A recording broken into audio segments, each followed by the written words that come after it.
Hey, welcome back to the channel. My name's Cody. If you're new to the channel, hit subscribe. I post every Tuesday and Thursday on my business adventures and how I can help you go faster in yours. Today, I'm doing a little shout out video. Go Michael Zuber, one rental at a time. I'm speaking in Vegas at his event and I get the honor to kick it off. And so today's video is a little preview of what I'm going to be talking about, why I'm talking about it, and hopefully I'll get to actually share the presentation. It should run 30 to 45 minutes. So we'll see how it goes. But it's also one of the only presentations, even dating back to grade school, that I'll ever prepare for, because I never prepared for any presentation in school, and I sure as heck have always winged it in the past. So I am excited for this. But originally, the thought was going to be I was going to talk about getting started.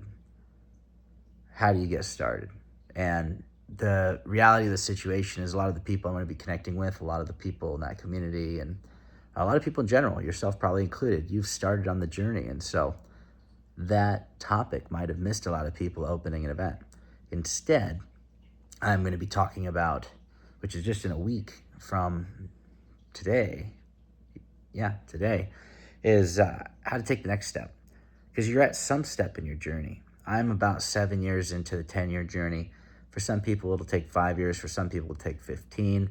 You can get to financial freedom in 10. That's been done enough times to where that's proven through real estate and through business.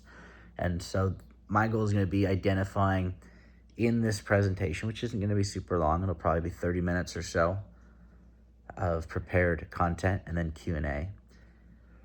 It's going to be to identify the common issues people run into along the 10-year, because I like to map it out over a decade. You can break it up into 2.5-year chunks. You got 4 quarters basically into your journey. First half of the game sucks. Second half of the game also sucks, but it's a different kind of suck. It gets a little easier. So I'm going to identify some of those pitfalls. One of the pitfalls I'll be sharing personally that I dealt with is I thought everything I did turned to gold. And that's because I'm very good at math. That's one of the skills I can really lean back on. And so I was doing deals that were exceptionally good, making sure that the cost of capital was less than the dividend it produced. However, I had an ego that started to inflate to fill the room. And so I had to tune that back. That was a big mistake of mine.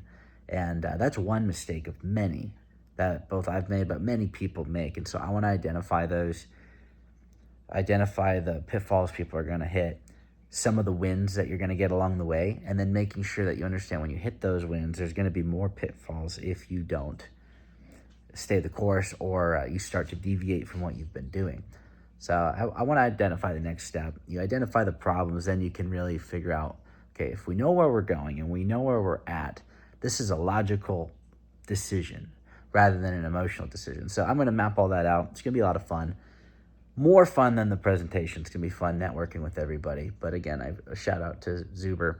Thank you for the invite, for the honor to open the event. And I look forward to seeing everybody in a week.